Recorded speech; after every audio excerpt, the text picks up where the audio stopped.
reading through this one. This one has a lot of it's complicated for me. It's a lot of journeying. But I really wanted to hear what you thought about it. I was interested because you don't have all the baggage I have with this song. Really with this one, like, it hits me at different parts. Like,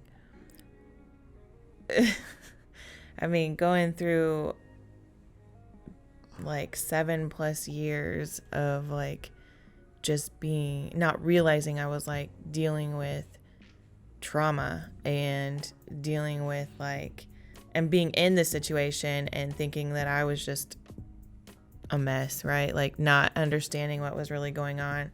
And then like you even mentioning like, hey, maybe you should try to like see a doctor or talk to somebody, go to therapy for some of the stuff that I was dealing with or some of the issues that I was having, to like going through therapy and being able to come out of it and actually realize that you should probably go to therapy. Like, and you were the one that was like, helping me through it all. But like, I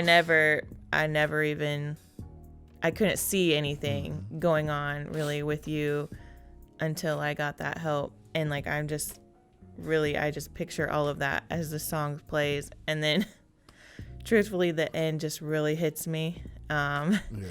It takes me back to like when we were talking about the adoption initially and how frustrating it was for me, because I felt like I couldn't explain like what really I couldn't communicate really like what I was why I was wanting you to adopt the girls and stuff like that. I felt like you didn't understand what it was that I really went through. And I don't know if you remember, we were sitting outside the apartment in the car. I remember. Yeah. And so it kind of takes me back to that place. And it's like a roller coaster in that one part of the song, because it like takes me back to that. But like hearing what you're saying, it's like, yeah, he got it. Like, it took a while, but he got it. And yeah, I don't know. It's a roller coaster through this song for me. I mean, I'm just so proud of you for the work that you've done and being willing. Our first week of getting married, and we couldn't sleep.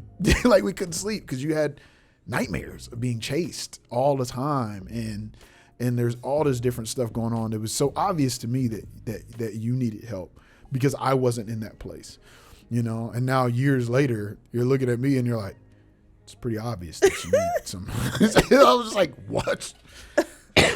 What do you mean?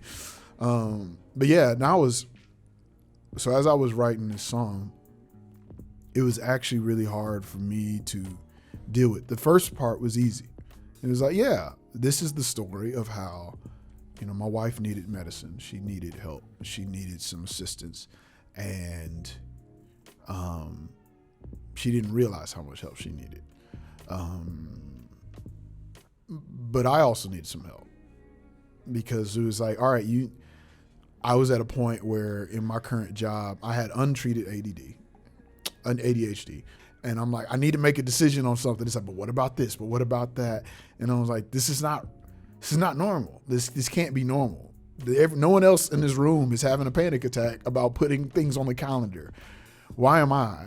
And it was like, all right, I need some help. But even after I admitted I needed some help, I didn't get it.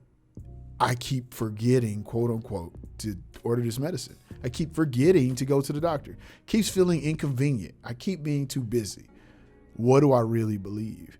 And though I've said like, man, you can get medication and it's all right and you'll never have this, I started realizing, especially as I was writing this song, it's like all those same things that I thought that Sam was feeling, I feel them too. Like the line that always gets me every freaking time, whether it's in the verse where I'm talking about you or in the last verse where I'm talking about me, is I know that you're scared that you're always going to need this, right? Maybe you'll never be who they need in their life.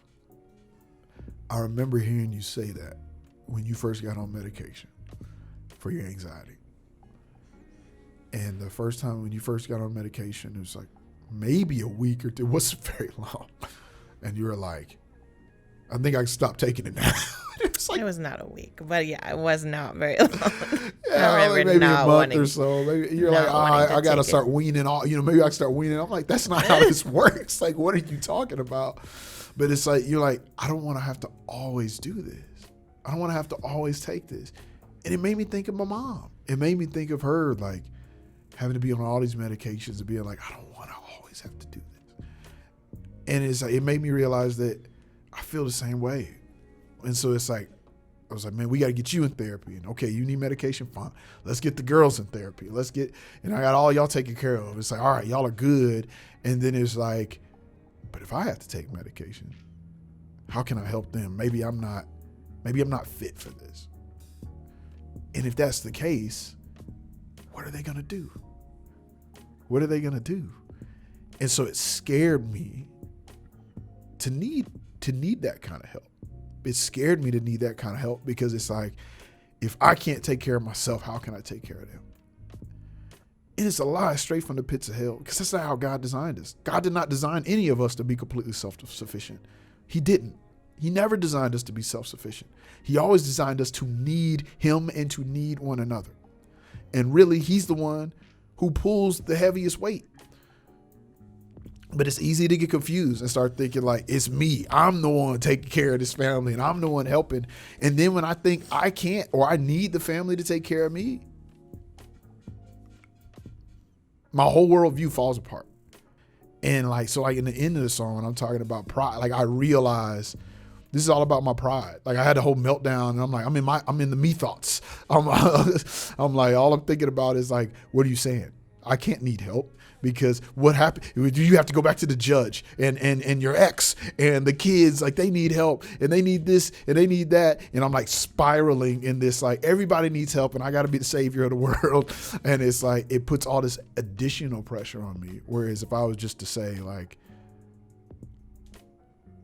I need some help with this. I can't shoulder this. I can't shoulder this. It actually would make all of the hard things, it would make all the heavy things a lot lighter. It would make all the heavy things a lot lighter.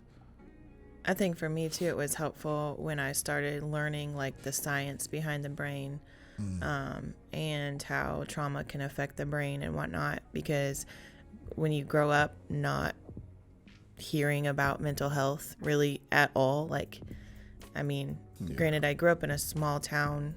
Mental health wasn't a discussion. There's not even that many therapists up there.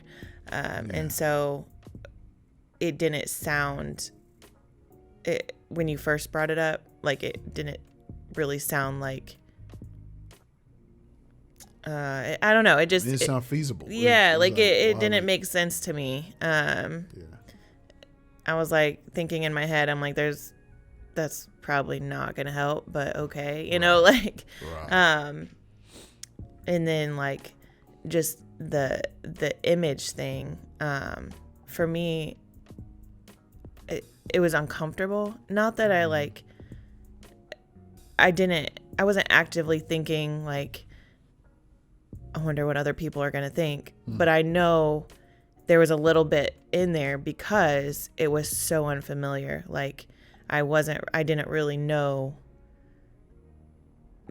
I mean, to me, it was like at the time when I first started going to therapy, it was like medicine was, you know, a cheat code or something. I don't know. Like, I don't know exactly what I was thinking, but I'm like, I know there had to have been something that I was worried about when it came to image. Because I'm like, yep, I felt the same. It was too uncomfortable.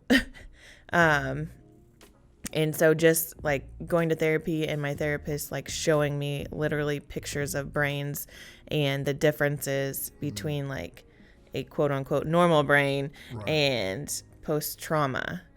But I think there's something to be said for vulnerability. Like when you were talking about that, I think that it starts with being vulnerable and admitting that, all right, I need some help. And then like God has what you need there. Like it's prepared for you. But until you admit that you need help, it doesn't come It makes me think of like Abraham, like taking his son Isaac up to sacrifice. And he's like, okay, God, I don't want to do this, but I'm if that's what you want me to do, I'm gonna do it. I'm gonna do this really hard thing. And then God's like, no, thanks. I actually have something here for you. It's like, God, I don't want to admit that I may not be enough, that I'm not strong enough to take care of my family, because that might mean that they die. Like, I don't know, like the worst case, they die, right? It's like, that's always the real fear behind, like they might die. And then God's like, yep, it's cool. I've actually got a ram in the bush for you.